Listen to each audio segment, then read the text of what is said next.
Hey guys, thanks for tuning in to another video on ForgottenWeapons.com. I'm Ian McCollum, and I'm here at the Sisak Municipal Museum in Sisak, Croatia, taking a look at a number of cool guns from the Croatian Homeland War that they have in their collection. And in particular, we have a locally produced, very limited production submachine gun from the very early days of the Homeland War, which is known by the name of the Alar submachine gun, named after its designer, Stipe Alar. Now, Sisak is a heavily industrialized town. There was a bunch of industry here, and there were also a number of industrial educational facilities. So there was a design school. There was also a trade school, an industrial trade school. And these guns, 80 of them, were manufactured at the design school by design school students based on the design of Stipe Alar, who interestingly first designed this submachine gun back in 1971 and built one, and it was cool, except that it wasn't quite legal, and he went to prison for it, and the gun was confiscated. Well, he ended up getting out of prison after his sentence was completed, goes to work as a blacksmith or a machinist here in Sisak, and when Croatia gets its independence, when the Homeland War starts, he basically brings his design back out of retirement, and students at the local school go ahead and manufacture a bunch of them. So what we have here is a very simple submachine gun with some interesting influences, in particular from the PPSh-41 and the MP40. So we have the very first prototype that they made, we have an early production example, and then we have sort of the standard production example. So let's go ahead and take a look at all three of them. Let's begin with the very first prototype. This has, of course, all the hallmarks of a prototype development. We've got the magazine well, but it doesn't quite fit the standard magazines. The mechanics of this are very, very simple. So there's a threaded-on end cap here, inside which we have a recoil spring and a bolt. This one, unfortunately, has been deactivated, but this would have had a fixed firing pin on it. Bolt design is clearly influenced, inspired by the PPSh-41. So bolt handle on the side, extractor on top. It is top ejecting right there. Now on this one, we just have a threaded in barrel, and it's actually unrifled. So there's a ton of threading on there.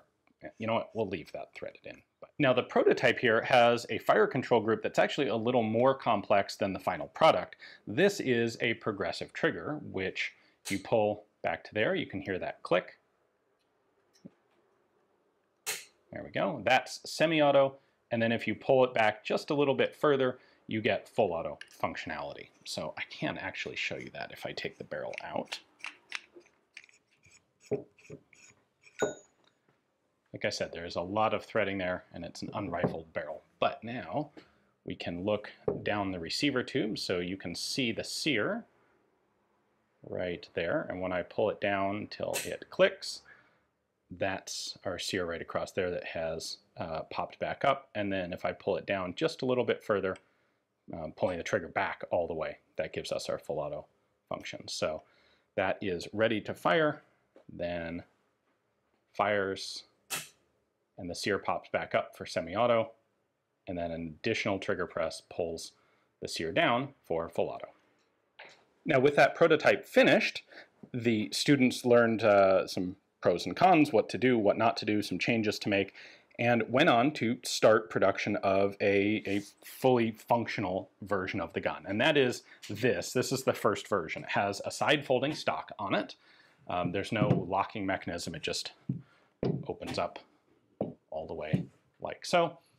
The magazine is an MP40 magazine, slightly modified to add a magazine catch notch right there. And looks like they filed this one down just a little bit to better fit their magazine well. And you can see here, that's the magazine catch. The socket head screw is a base to it. Just pushes that catch out. Easy to rotate too, so you know this is a really pretty close to a homemade style of gun. We do have a number of markings on this one. This particular gun was actually a gift from Alar to a buddy, Shetta, which is sort of a nickname, and it's dated here. So this would be September 5th, 1991, when this gun was given. That would be almost certainly after all the production was done and there was an occasion to present one of these. So it just says to shut the from master, like Meister, craftsman. Think of the German word Meister from Alara. We have an additional marking on the side here, and this is actually the name that Alar gave this particular gun that he gifted to a buddy. That is, first, Posavski is a region in this area, and Krovolok is bloodthirsty. So the first Posavski, bloodthirsty, it doesn't translate all that well into English, but I think you get the idea. Now, when it comes to production, the students at the school manufactured every component of these guns themselves by hand at the school, or using the tools at the school, with the exception of the barrels. Because where that prototype had an unrifled tube, the actual production guns had proper factory-made barrels. And those were actually produced by Steyr. They were purchased from Steyr in Austria. Now, Croatia was under embargo at this time, but the Austrians were willing to sell stuff to the Croatians.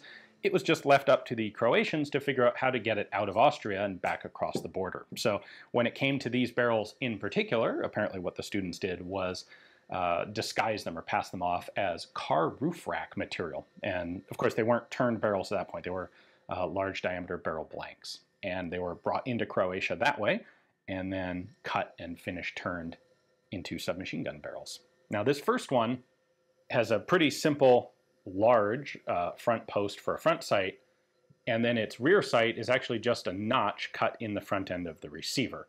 Not the world's greatest sighting system.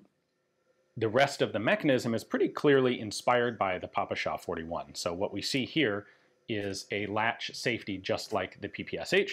You push that in and it locks the bolt in place, pull it back, and the bolt can cycle. We still have a top ejection port.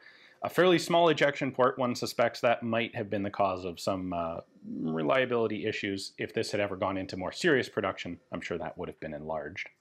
The other changes that were made from the prototype were getting rid of the select fire mechanism. So instead of having a progressive trigger, these now just have a simple pull trigger, sear drops, bolt cycles until you release the trigger.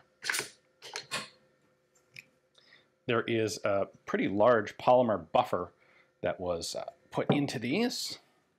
Let's fold the stock, and we can take that out nice and easily. Basic construction stays the same. We have a threaded on end cap. There we go.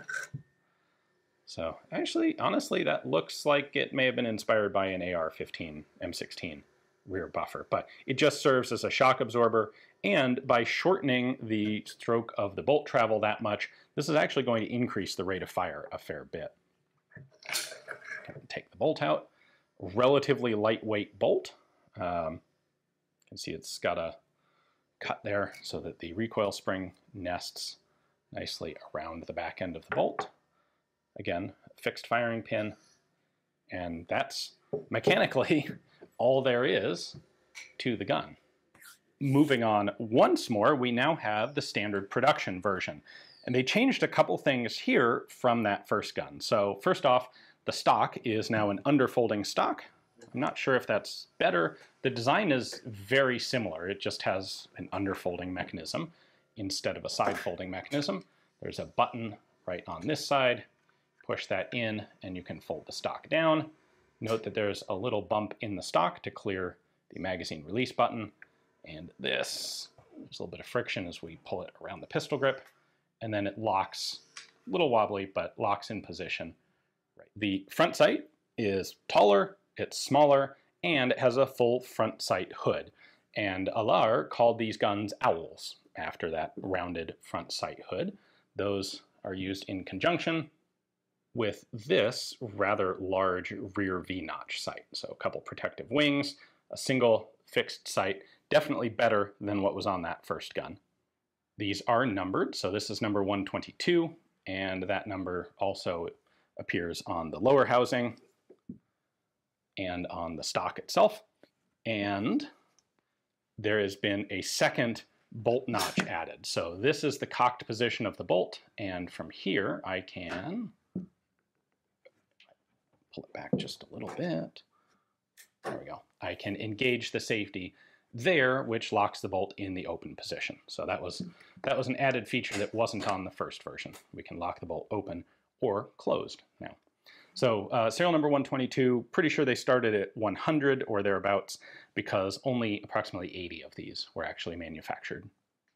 So here we have all three iterations, the first prototype, first production gun, and standard production gun. For what it's worth, the standard production gun is in the museum with a pair of magazines jungle clipped together with electrical tape. That's the sort of thing that kind of becomes common everywhere. People do that throughout all conflicts. But standard magazine is an MP40 with an extra notch cut in it. The Alar is really exemplary of early Croatian submachine gun development. At the beginning of the Homeland War, Croatia had very little in the way of military organization. It didn't have a lot of small arms, and there was a rush to import or produce as much as could possibly be gotten. And this development took place right at the very beginning of that process. Now, shortly into the war, there were a series of attacks called the Battle of the Barracks, where Croatian forces were able to capture a number of significant arms caches from Yugoslav National Army barracks located here in Croatia, and that really ameliorated the arms crisis for a while. And so once those guns were captured, those of course largely thousands of M70 pattern AKs, once the Croatians had those, the incentive to be building things like this was significantly reduced. And so production of these ended at that point. But it's very cool that we get a chance to take a look at not just one surviving example, but basically the whole design process here. So a big thanks to the Sisak Museum. Because these were designed and made here in the town, they have a bunch of them in their collection. Thanks for watching.